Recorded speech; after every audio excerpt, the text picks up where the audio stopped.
better late than never on Thursday, June 12th here on Damon Bruce Plus, brought to you by Ike Sandwiches.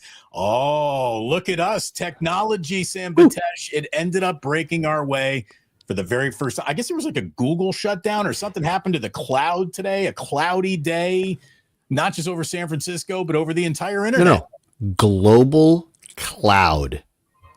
So if you're going to knock Damon and Sammy off of something, it better be a global phenomenon. We're not talking riots in downtown Los Angeles. We're talking about a global phenomenon, and that's what happened. It took a global phenomenon, and we overcame that global phenomena, or somebody did it. And anyways, it's great to see you. Thanks for stopping by, everybody. Sam, I'm glad that we could squeeze this in because I'm taking off to San Diego tomorrow. I know you're a busy guy, so I'm glad we got it in. No, we made it happen. And the San Diego thing, I can't wait for the photos. Damon, so those that enjoyed the Japan trip, just wait for what Damon's got coming your way from the San Diego experience. I don't know if we're going to have any egg salad sandwiches, but I do hope that, we'll have some good ones coming from Legoland. I know that that's going to be going down day after Father's Day. By the way, happy Father's Day to all of those who will be celebrating this weekend. Cheers, Mazel, Prost. Great to see you. Happy Father's Day to all of you. And, I already did a wake up with Larry. I'm glad we got that on before the global phenomenon happened. And, a lot of excitement about training camp. What a privilege it really is to be able to go and get access to an NFL team. It's something that in your career, it's easy to become jaded about. Media, you don't have to be in it long to become jaded. It happens. It happened maybe, I don't even think it took a decade for that to be the conversation. I remember everyone I remember when that KNBR laminated, that there was the press pass that we all had to go to Pac Bell, and it just said KNBR on it, nobody's name. We could just take it, whatever.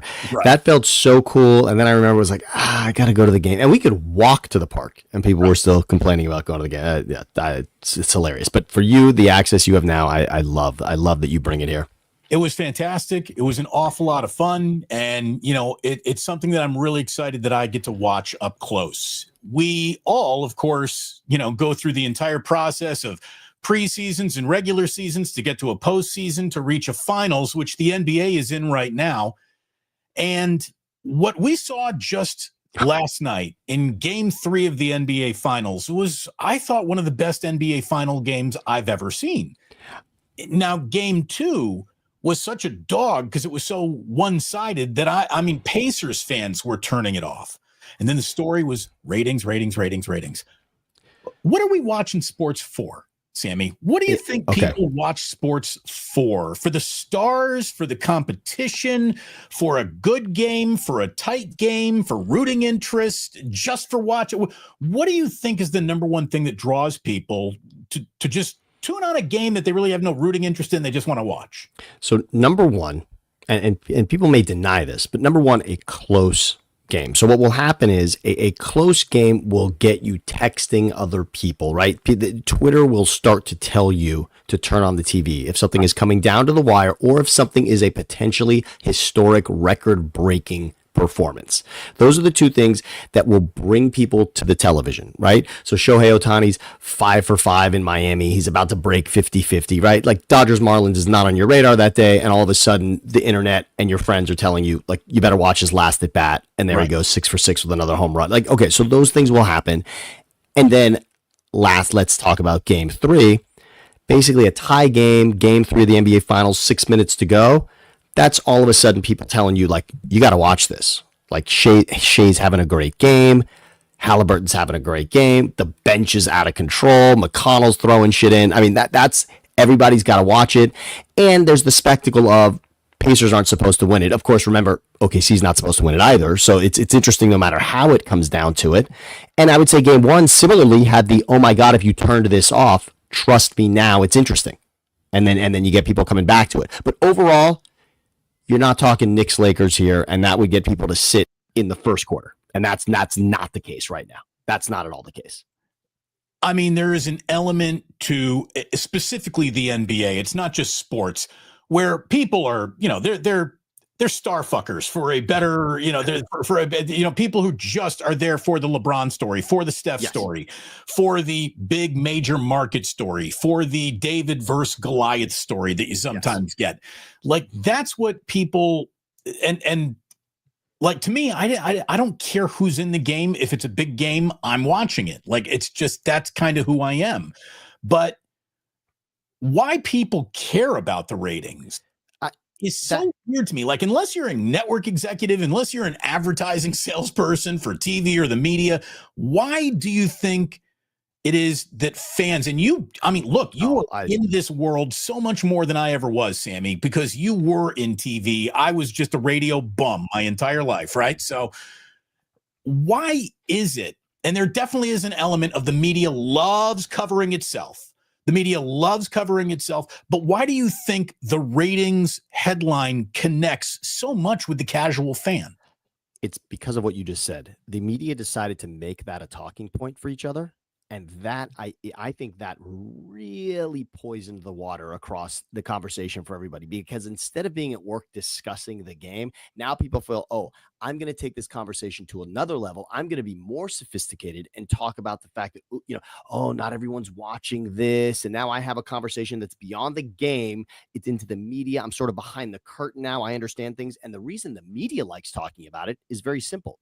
If I work at ESPN ABC, and I know a game is on NBC or TNT, and I know it's not doing as well, I love to have the conversation in-house about the fact that, oh, that other network spent a lot of money to have this game. It's not doing as well, and therefore my company is in a better spot today because of that. Right. So there's this collective blanket of comfort that you put over yourself to think, thankfully, we're not the ones with the bad ratings. And then if you work for that network, there's everyone who's in panic mode and the rumor mill inside. Oh my God, can you believe? Oh my God, the game's not doing well. It's not. I can't believe if the Knicks had won, we'd be in such a better spot. So there's all that bullshit that, frankly, it should not matter to the fans, because what we should want, I want to get to this. What we should want is not only a great game. What we should also want is, and we should invite, is welcoming another superstar. If we get to the point where there's another superstar now, and you and I discussed this, when Halliburton won in the Eastern Conference Finals, in other words, if it was him or Brunson, that's your red carpet to superstardom. You're leading a team into the NBA Finals. I don't care what happens at this point. You are now superstar status if you bring that team to the NBA Finals. And not only did he do it, he's obviously got him up 2-1, not to say that's it, but that is a serious accomplishment, and the league now welcomes in another premier tier 1 superstar. No doubt about it. You cannot take that away from him ever, and we should be excited about that, not upset about it. Oh, and no, I mean, I completely agree with you. And, when you see greatness for the first time, don't be, oh, it's not as great as I want it to be. Like, no, this is just the first page. This is the first peek into what this guy might really be, and it's exciting. And look, I've never rooted for the Pacers in a day of my life, but I know how much basketball means in the state of Indiana, and I know that those fans really do care about that team. It means a lot to them. And I tell you, to win this series, they had to steal one, and they had to get game 3, and they're on track to kind of shock the world. I mean, I was Thunder in 5. I know Jay-Z was Thunder in 5 for like $1 million or something. I think I read that story. Not like $1 million. Not like $1 million. $1 million bet. $1 million bet.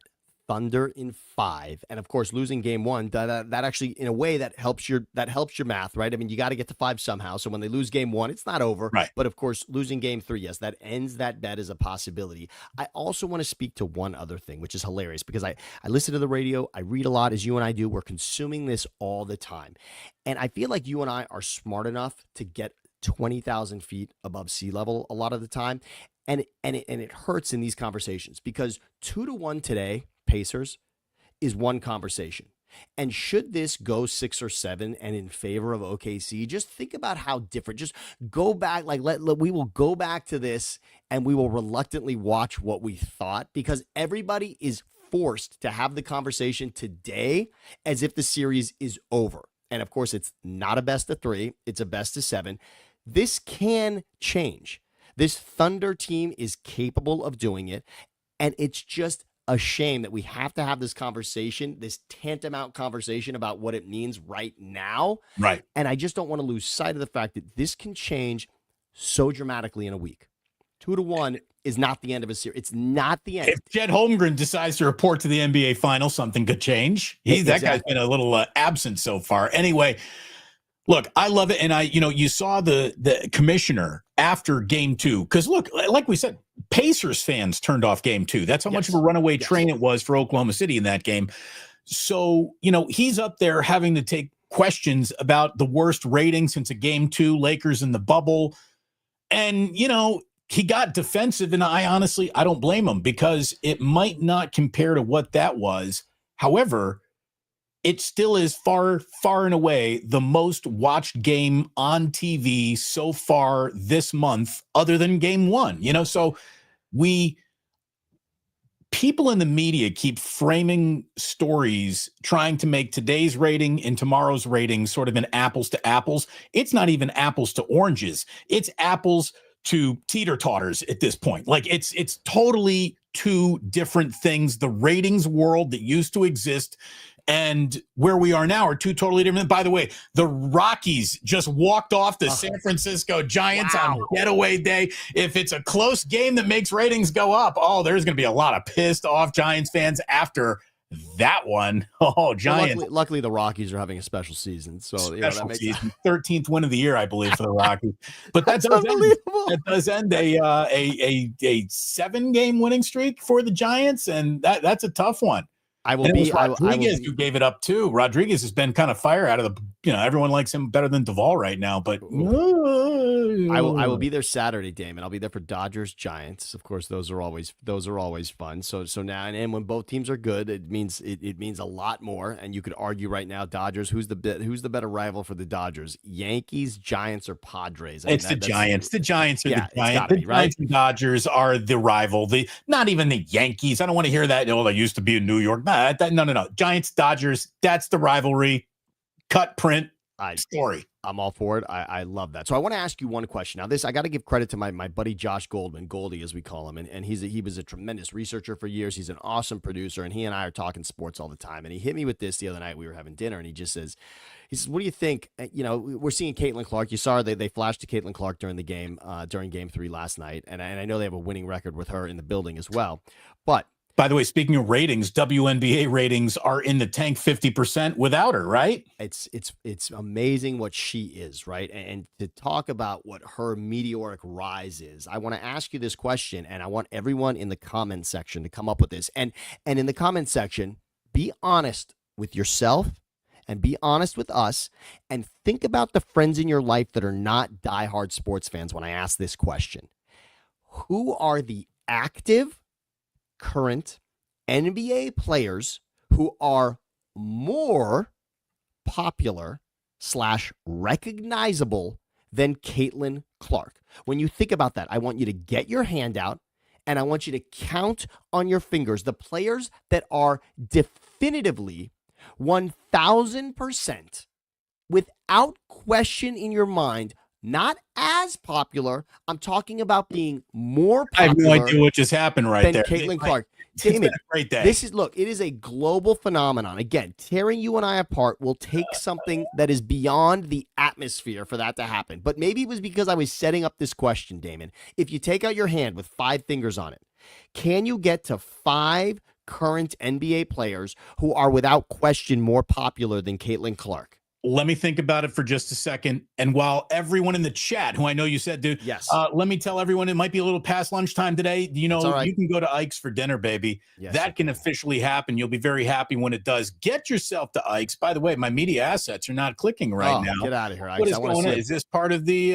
it could be part of the global outage, right? So let me tell you, we don't need any media assets to let you know Ike's got a delicious sandwich, and our good friends at the Dubliner West Portal are just absolutely fantastic when you're needing a place to go have a beer while you're having a great sports conversation. Like, are there 5 NBA players more popular than Caitlyn Clark? Okay, so let's. Yeah, so if I'm talking about 5, if I'm trying to get to 5, I think we can all say that when it comes to recognizable, just immediately that you can spot it, that you know without question that this player is more popular. You probably have to start. Number 1 is clearly going to be. Hold on. I'm back, baby. I love it. Get out. Dude, okay. I am so sorry. This could be an internet thing. We've been having some internet fun in my neighborhood and power outages. So it's just been it's just technologically been fantastic. All right. So here, Damon, you start the list. Right, because I think we can give everybody a head start with giving them one that is just without question. LeBron James, Steph Curry are both on the list, definitely in front of her. I'm going to put Kevin Durant. I'm going to put Luka Doncic now officially in front of her because that's the kind of spotlight the Lakers get put on them. And then after that, if we're just talking about basketball recognition, I'm talking again. Let's picture the for those beard. of you. The beard is incredibly recognizable. I would say James Harden is as recognizable as Caitlyn Clark, but does your Aunt Bertha know? That's where you got to go with this. She'll know that guy's a basketball player, but maybe not his name or who he plays for because he's bounced around. Exactly. So how about first and last? Let's ask ourselves first and last name, right? Can Aunt Bertha get first and last name on this particular person? I think it's 3 and then a pause and then a cliff. So I'm good with Steph, LeBron, and Durant. That I think you can go there. This is within recency. We're talking, championships within recency and incredibly recognizable. And remember, I'm talking current players. So Charles and Shaq are not in this conversation, which I think both would be ahead of her. But we're not. That's not what we're discussing. No. This is only not active Jordan, NBA not Magic, players. Exactly. I see. What about Shaq? What about Kobe? No. Active, current, played just this year. Yes. NBA players. So the swing for me would be, there were 2 guys. I got to 5 with this. I went for the 3. I think these 3 are sort of like the top 4 quarterbacks in the NFL, which you got to have in the conversation, right? You're talking Mahomes, Burrow, Lamar, and Josh Allen. Those are the 4, and then everything after that, fine. But in this conversation, LeBron, Steph, and KD, I think, yes, give that the 3. Now it gets dicey. Can you get to 5? My other 2, and you went with Luka Doncic and Luka. And I thought about the Lakers too, and I was going there. And then I realized, you know what? Especially because of how big they are, I went Giannis and Joker. Joker winning. I mean, for Jokic to be a 2-time MVP, to win the finals as recently as he did, and for Giannis to be as internationally recognizable, and then also winning that championship with Milwaukee, I feel like, and again, the sheer size of both of those guys. Right, but I'm just talking. No. You're not like standing next to them. Right, you're seeing their picture, and I'm going to tell you right now, my mother could never tell you who Jokic or Giannis Antetokounmpo is there, and she couldn't pronounce his name. I don't even know if I got it right, to be totally honest with you. But you're going with first name, just Giannis. Okay, and I said both first and last name, so you're probably right, Damon. You're probably right. There aren't 5, and again, the rest of the time we chat today, I want people in there to let us know. Well, Red Jet says Curry, LeBron, Durant, definitely. Harden, maybe. Okay, Halliburton, no way. It's happening right now. Halliburton, it's happening right now. But most people in America could not tell you who he is if you just held up a picture. Exactly. It's not happening right in this moment. I mean, again, if you did this poll last night with people that were watching the game, yeah, sure. If you did this poll while the ball was midair before it bounced down game 1 against the Knicks, yes, maybe, but I'm sorry. No Nick is on this. No. Brunson is not on this list. Cat is not on this list. There is no one like Tatum not on this list. You can go through the standings. That's what I actually did for this. I actually just went through the standings and was just going team by team. And that's why then, I said Luke. I kind of had Luke on this. And I imagine if LeBron and AD were still together, I might have been trying to put Anthony Davis into this conversation. But you're right. Even if there are qualifiers, you're probably not there. You're probably, and I would actually say, what's interesting, and a guy that doesn't come up as much, but might be on this list, Russell Westbrook might be. Well, so if Harden might be on this list, yeah, Russell Westbrook might be on this list. Red Jet's upset. She's like, "Oh no, I gotta hated it." But no, we didn't hate it. But I just think it's too early for him. Ant-Man, again, too early for him. I think he would have had to have been in the finals. I think he would have had to. Right, he would have had to be here playing right now to write that. Look at it this way: the current reigning MVP of this league in the NBA Finals right now, Shai Gilgeous-Alexander would be walked past by 900 of 1,000 Americans, and 1,000 out of 1,000 would be like, that's Caitlyn Clark. Caitlyn Clark is definitely more recognizable than the current reigning NBA MVP who's in the finals right now. There is no doubt about that. And I would say she's more recognizable than nearly anyone in the NBA or in the NFL, because the NFL is a cover, is a helmeted sport. You got the helmet. It's a helmet on. She's definitely more recognizable than anybody but Ohtani in Major League Baseball, and we know what makes him stand out in that conversation. Caitlyn Clark is borderline like becoming George Foreman ubiquitous in the United States. And that is a rare, if she had a grill to sell us, holy shit. And you don't think she's going to be selling for her whole life? She'll be selling things. I mean, I am not saying this is Michael Jordan, but do you not think that Caitlyn Clark couldn't be the shoe of record for female basketball players for the rest of our lifetime?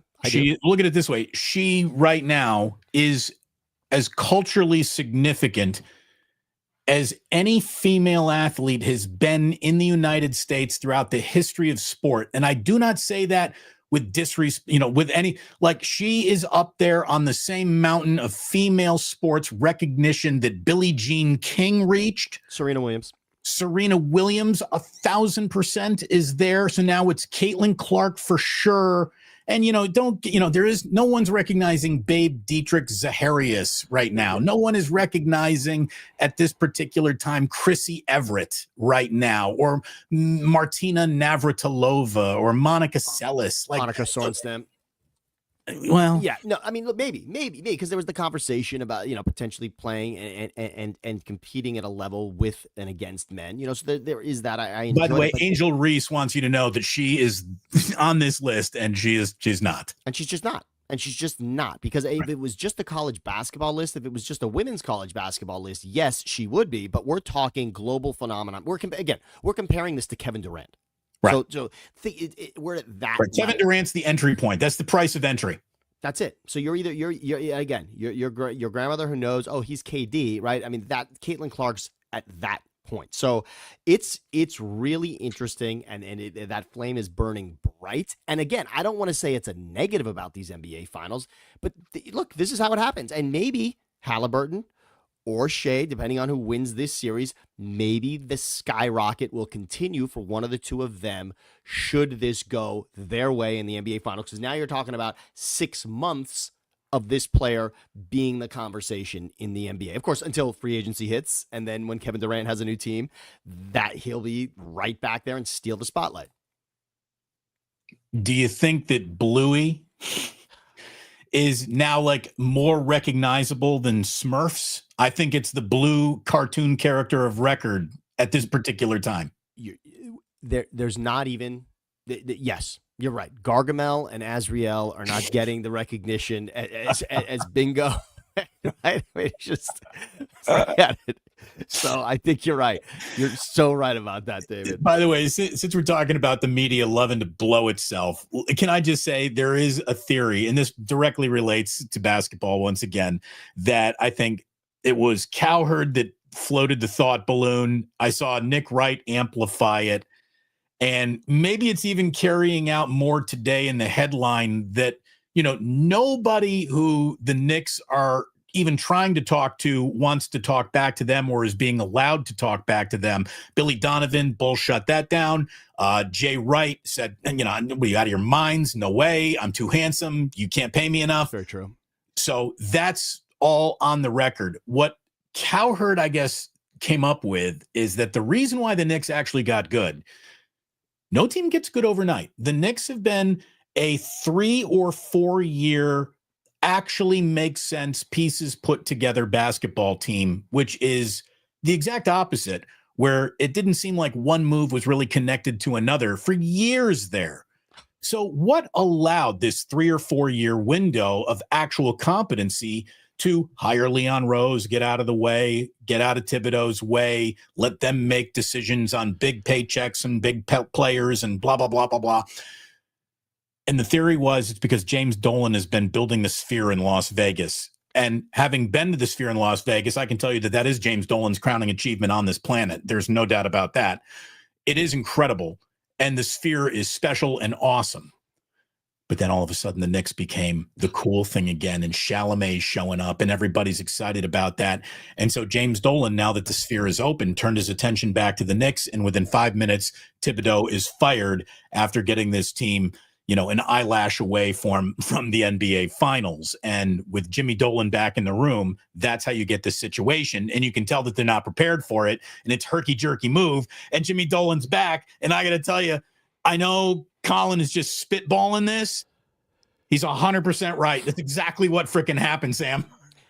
I am unfortunately ridiculously loyal in my life. I've said this before. I'm almost fatally loyal in this world. Okay. I will give people that I have given my trust. I will give that trust. You'll have to really prove me wrong. And I think our friendship speaks to that. It's so true, right? It is so true, right? Stubbornly loyal. And you're right. Our friendship has lasted decades and across the continent away from each other. Right. And here we are yet.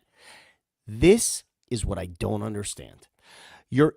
It's a mentality that you deserve better, right? Again, for sports fans, a lot of us live with this, right? It's got to be a championship. And for the Knicks, there's this idea, like the NBA revolves around the Knicks. Okay, in what world is that true? In what world is this league or other teams comparing themselves to what the Knicks do? It does not happen. There is no bar about the Knicks. And even the building itself, or the mecca of basketball, there are no arenas being built with Madison Square Garden in mind. Even that. So even what is the crowning achievement of what it stamps the Knicks as historic in this sport, nobody thinks that's what they're trying to do with their next building. Everyone's looking at the NFL for their next building. They don't care about what Madison Square Garden's doing 5 decades ago, okay? It's irrelevant. And the Knicks, largely until this run, were irrelevant. They did not matter in the Eastern Conference. For Thibodeau to take this team to the Eastern Conference Finals, and I've heard Knicks fans say this, well, if you look at how they got there, it could have been easier.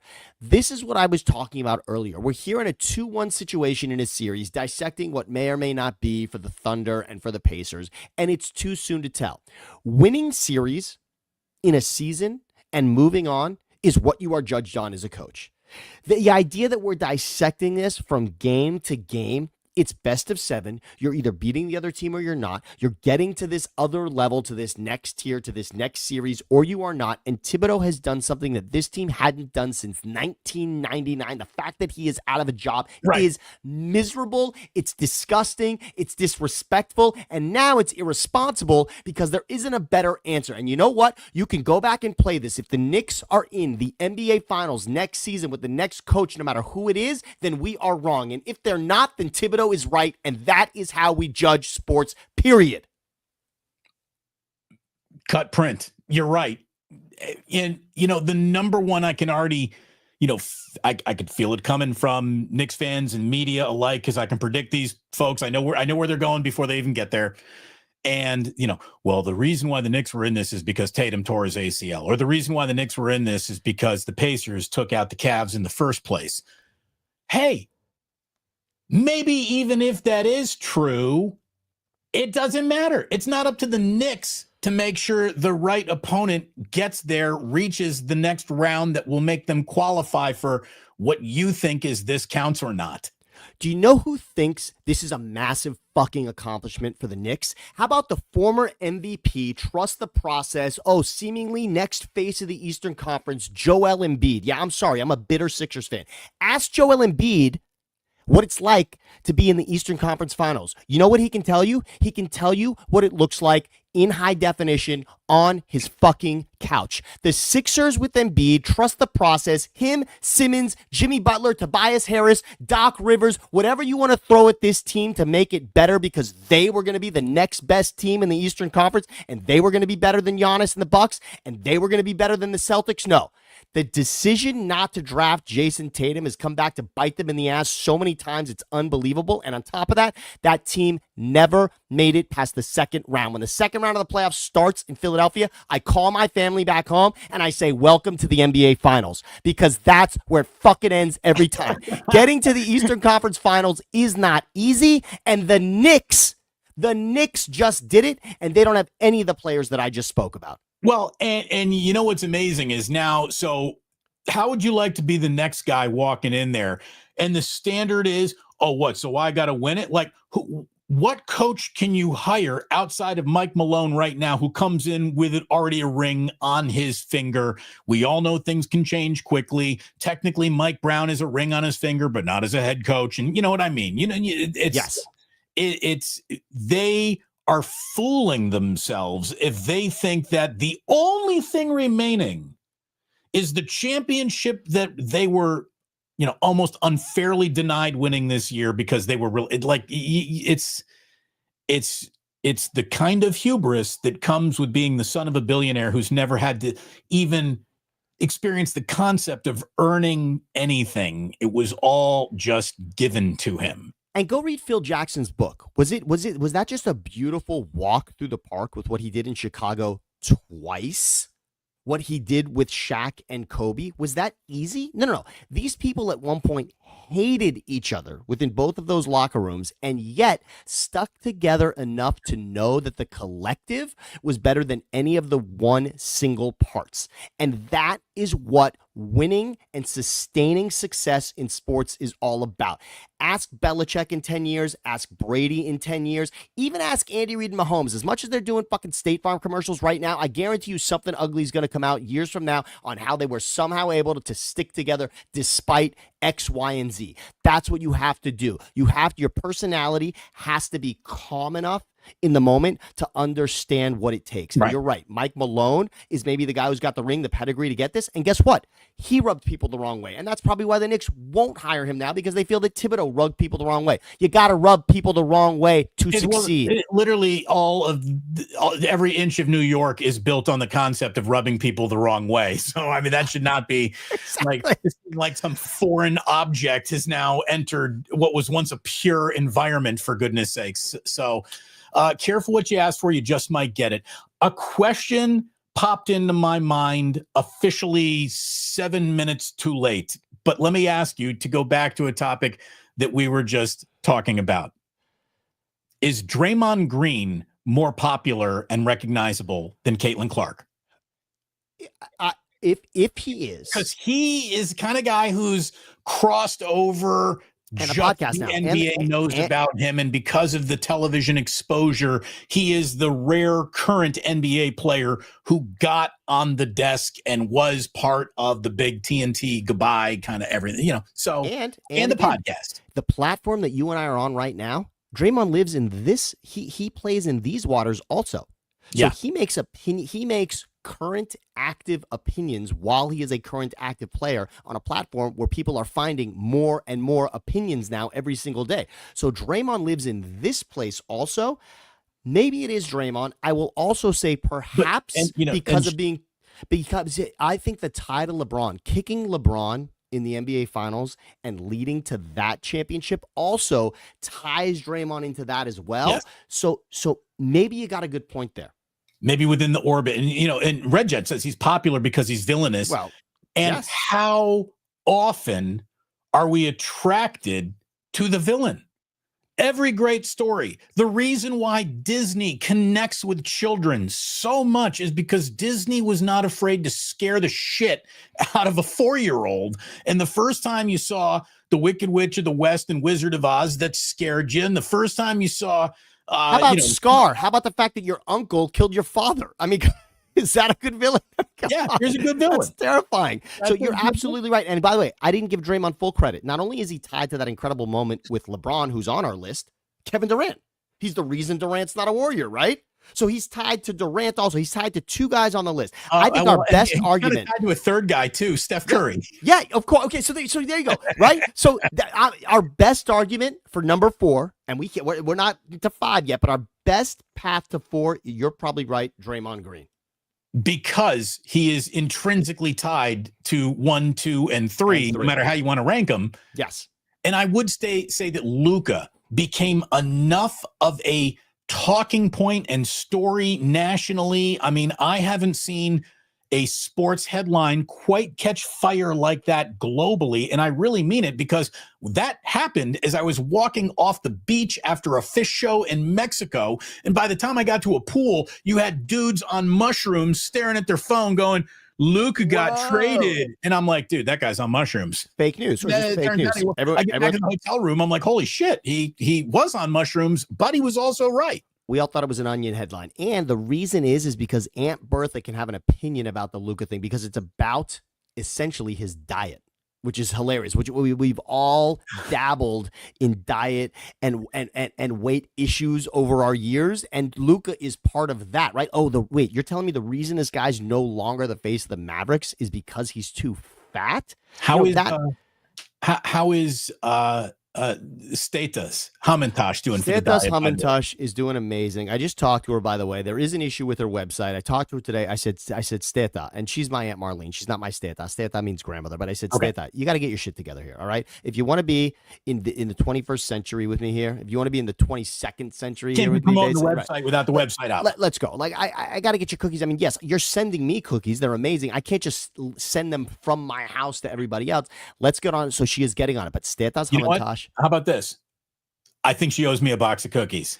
I'm going to text you my address, and I think we need a box of cookies showing up. Yeah, just throwing it out there. And you know what she also does, Damon? She also now does crispy chocolate chip cookies. So you don't even have to go. You don't even have to follow me on the path of what is this triangle cookie with the jelly in the middle, which is unbelievable. But we all know what a chocolate chip cookie is. I'm in for all. And chocolate chip cookie is just GOAT. Anytime you're having a cookie conversation, that's it. So she also makes an exceptional chocolate chip cookie. Steta's Kitchen, Steta's Hamantash. Please dive in. We will get them to you. Sammy, I am on I'm on the road with the family starting tomorrow. Again, big San Diego trip. Then I'm back for a few days, and we'll do a show or two next week before then heading off to the Lair of the Bear, which is a glamping Cal alumni camping spot somewhere in the Sierra Nevada mountains that Jillian's been wanting to set up for years. And we got kids and camping and hiking and boating and bike and like it's like Griswold right on your face. So I think there'll be some internet connection up there, but I'm not going up there to do shows. I'm going to take a little time away with the family and do all of that. The very next show, though, that I do host at 11. Well, technically this doesn't count, but I am counting it as an 11 o'clock show because it's supposed to be an 11 o'clock show. We were here. The very next live stream we do under the banner of a Damon Bruce show will be the 500th one that we've done here already on YouTube. 500 of these things. Now, there's been 500 other 49er shows and things with Larry. I'm not counting any of those wake-up shows with Larry as this number of it's me and you or just me or me and somebody. That's the Damon Bruce show. And 500 the very next time we come back and do a show next week. So I'm excited. We'll put a little razzle dazzle on that one. It will be history. Are you ready for today in history, Sam? I am. And I just want to also say massive tip of the cap to you on this, because you and I were in Los Angeles sharing dumplings on a night when we decided, you know what? Fuck everything else, all the amazing success that you've had, Damon. I guarantee if you and Jillian put your head together, you can make this thing work. You can put together an awesome YouTube page and you will survive it. And you have not only survived it, you have thrived. And that is exceptional. I am absolutely touched and honored to be part of 500. Let's go. Oh, yeah. It's amazing how fast it's all kind of happened. And at the same time, we aren't even close to starting. We're not even like, I don't even know what I'm doing quite yet. Like, you still got to teach me about the slideshows. We got to get it together. We're going to get that. Yeah. For 500, anyway, we'll do it. Are you ready for today in history? Because today, by the way, has birthed some very attractive women who have married, you got to be kidding me, professional athletes. Like, let's go. Let's go. Happy birthday to one of the hottest Victoria's Secrets models of all time, Adriana Lima. She turns 44 today. She used to be married to Memphis Grizzly Marko Janic. We were so upset about that when we learned that. Adriana Lima really, I mean, she was a one seed for a long time when it came to Victoria's Secret angels and whatnot. She set the bar. She was absolutely the mark, and it never made sense. Now, of course, there are men all over this planet that are not nearly as pretty as their wives. I mean, we're sort of used to that. But this one was so out of whack for us, we could never understand it. Now, of course, the dude played in the NBA. Like, we understand he's not hurting for cash, so that's going to help. But we never quite understood. We wanted her to be with somebody pretty. From, like Bratislava or wherever she was, wherever she's from. So I don't know. Congratulations, though, for sure. Oh, yeah. She was outstanding. She is outstanding. 44. She's a beautiful woman. So now, actually, I think they were both Brazilian, which explains her assets quite a bit. Yes. Anyways, happy birthday to former Playboy Bunny and Hugh Hefner girlfriend Kendra Wilkerson. Oh, thank you. 40 years old today, and I believe she is still married to Hank Baskett, who famously played for the Colts. Who famously played? He had a cup of coffee with the Eagles. Not just the Eagles. He had an exceptional season early in his career. Donovan found him. He's on the all-time list. I think receiving yards in a game for the Eagles. I believe he had an awesome game. He was a huge part of it. And when you say the Colts, Hank Baskett's greatest contribution to the NFL, other than Kendra Wilkerson, and they did a show together for a while. Also, there's a lot of footage of them together, and she's fantastic. But the onside kick that Sean Payton put out in the Saints and Colts Super Bowl, right at Hank Baskett. Hank Baskett is the one who's on the hands team in that situation. Now, they didn't know it was a hands team situation, but he's the one there on special teams, and it went off of Hank as a Colt, and the Saints recovered that ball, and it changed the course of history in that game, of course. By the way, Nathan Hyatt confirming, definitely Brazilian. Thank you. It's the follow-up comment that I appreciate the most. They all are. And they are. And they are. And thank you. Okay, so Kendra Wilkerson, done. Beautiful. Adriana Lima, done. Happy 68th birthday to Timothy Busfeld, who was famously in 30-something after he was the brother-in-law in the Field of Dreams. Yes. But you got to know him as Poindexter in Revenge of the Nerds, the guy who got a boner no matter what and just went, We've talked often about movies that will they hold up and go back and watch them. And could they, like, if you release them in a theater today, would there be news stories about how outrageous it was? And I think Revenge of the Nerds is on that list. Not the innuendo. I mean, just the sheer in your face jokes and sort of racial tones. I mean, that Revenge of the Nerds is going to be a good one, but I think it's going to stay in the vault. The biggest problem with it is the MacGuffin of the nerd chasing the hot chick ends up with what is technically a rape. Probably. That's going to be tough to sell. It's going to be tough to push through at this point. There will be studio notes. There will be notes. We've got notes. Notes.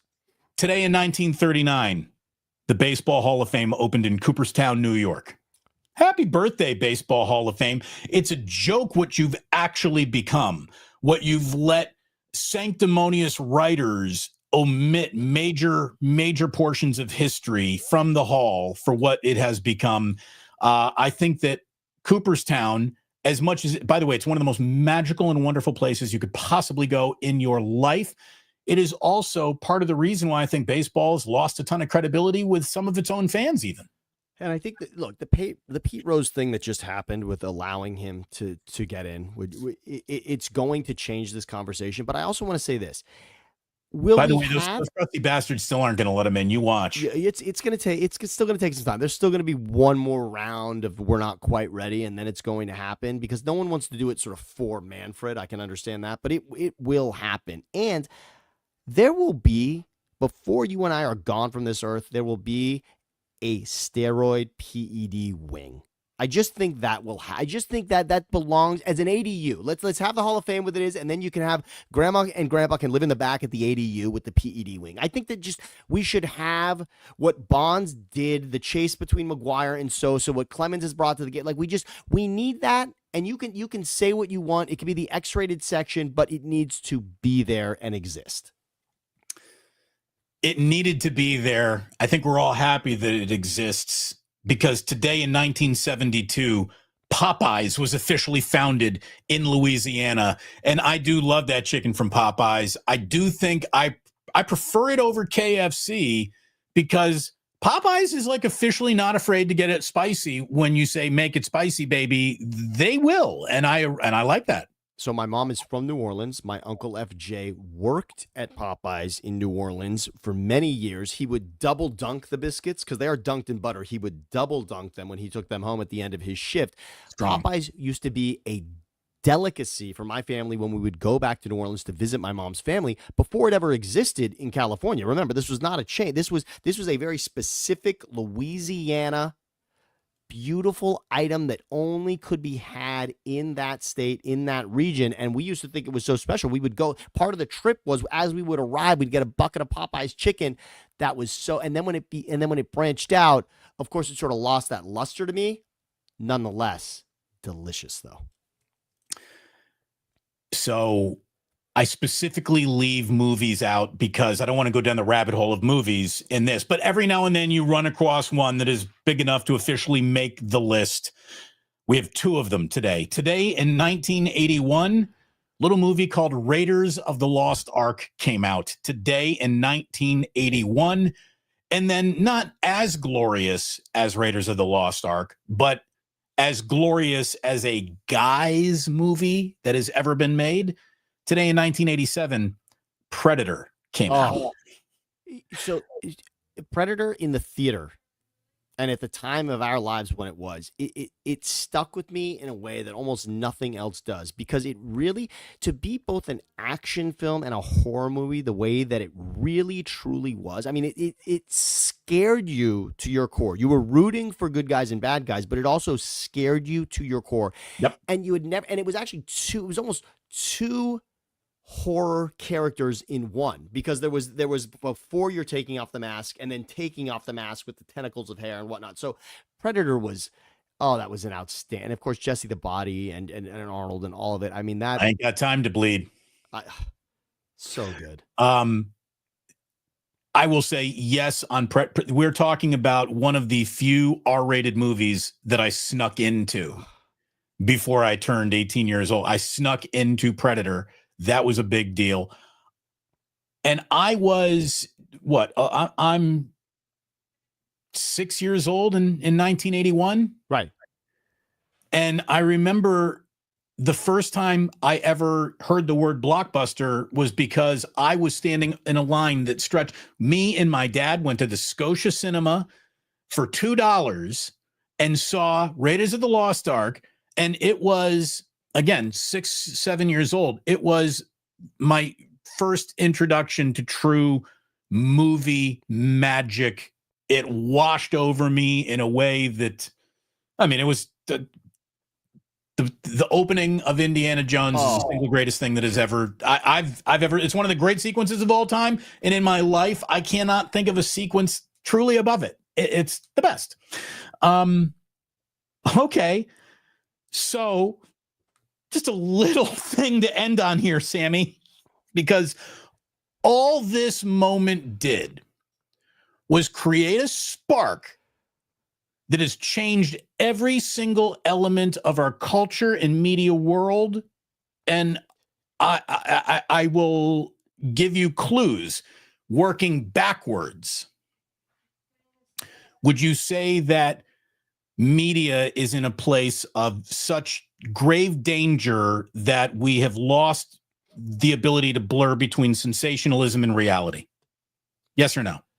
Yes. Yeah. I mean, that line is absolutely very fine. Has reality, specifically reality television, shaped the media in ways that we cannot even understand, and reality TV sort of took over the way that the half an hour sitcom took over after Happy Days was such a success. Like, yes, because if you include competition as reality TV, which it is, then definitely 100%. Would you say that reality TV was almost formatively and specifically shaped by the Kardashians?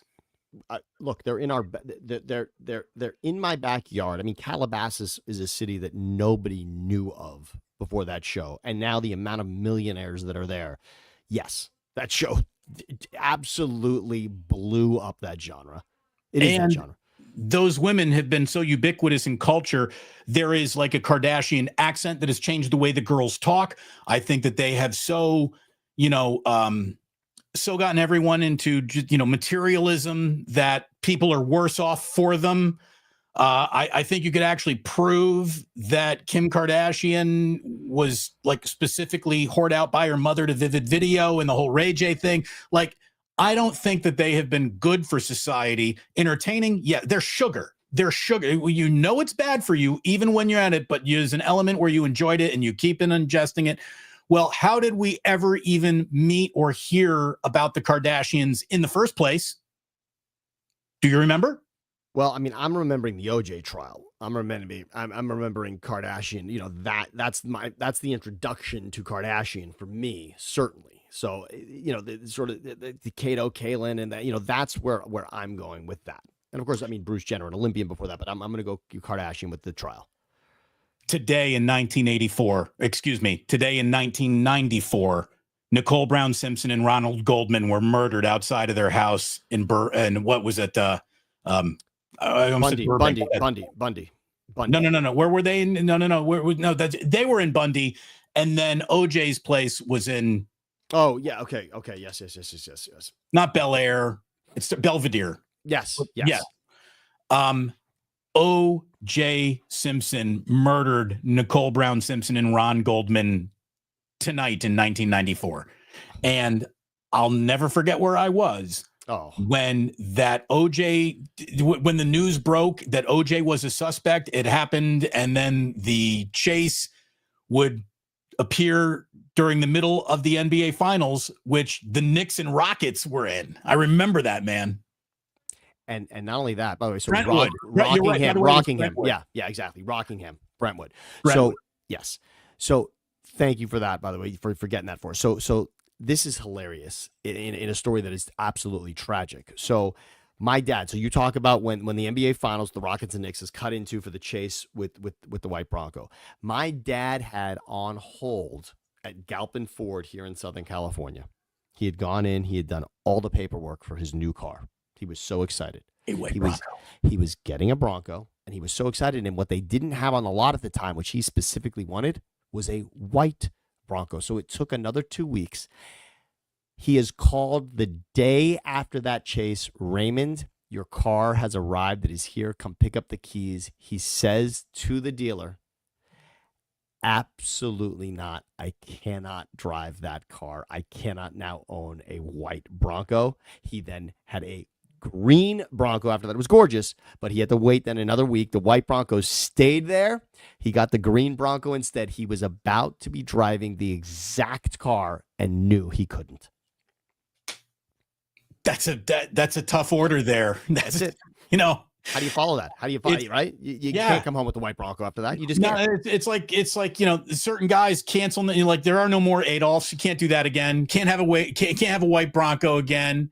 There will be no more Karens. How you gonna name a kid Karen? That's like the name Karen is about to be stamped out in the world. Which, by the way, it is too bad that name got co-opted. I knew very lovely Karens, including my Aunt Karen, who's like the sweetest lady in the world. It's too bad. Aunt Karen. Yeah, I also have a beautiful Aunt Karen, but that's it. It's done. OJ, also not a nickname that you're going to give a lot of kids anymore. OJ. I mean, even Orange Juice is upset about what happened there. Big Orange definitely is upset about what happened there. Anyways, by the way, how about this? Super Vega 21 says, this time slot feels like the good old days while commuting. This was a little just, getting into afternoon drive. No doubt about it. A little ode to that for sure. What do people want to watch? What draws you to your TV? That's where this whole thing started, and it ends with Nicole Brown Simpson and Ronald Goldman and OJ. And if that wasn't a story about modern media, if this wasn't a video about modern media, I don't know what is. There you go, folks. Sammy, this was a pleasure. I'm so glad we were able to do this, and we didn't let a global phenomenon keep us apart. And we needed to get the show 499 here so that truly the next one can be 500. So I'm glad we made it happen. This is great, Damon. We love each other enough to be here, not only once today, but twice. It was, I mean, I tell you, we shot heaven and earth to try to make this thing right. Sammy was troubleshooting this like the producer. He always was like, Sammy was looking for solutions. I'm looking for an afternoon off. I'm like, fuck it. That's the show, kids. And he's like, no. I can definitely do this. By the way, Nathan Hyatt, thank you very much. Yes. Dropping a little super on the way out. I appreciate you, Nathan. Everybody, hey, have a great Father's Day. If you're a dad, if you're not, and your dad is still with you, believe me, no matter what you've been through, what I wish I could give my dad a call this Father's Day, but I can't. So if you can, I sure hope you do, especially if it's about burying hatchets. Just a little friendly advice from Uncle Damon. But in the meantime, Sammy, you're a great father. Congratulations to you. You've done a remarkable job raising a beautiful family. We're doing all right over here. Look at us, all grown up. Look at us. All grown up. And by the way, I love what you said about getting in touch with Dad. And also, happy anniversary to my beautiful wife, Allie. Tomorrow, 5 years. We had a COVID wedding in my parents' backyard, June 13, 2020. So June 13, 2025, we will celebrate tomorrow. I love you, Allie. And yes, you have helped me build this incredible life with our beautiful son, Levi. And you've done an amazing job with Jillian as well, Damon. Not bad. We've done pretty well for ourselves, all things considered. We absolutely have. Everyone, thank you very much for tuning in. Really do appreciate it. Like and subscribe on the way out if you have not already. Thank you so very much. And please do remember that sports don't build character. They reveal it. And like that, for like the third time today, they're gone.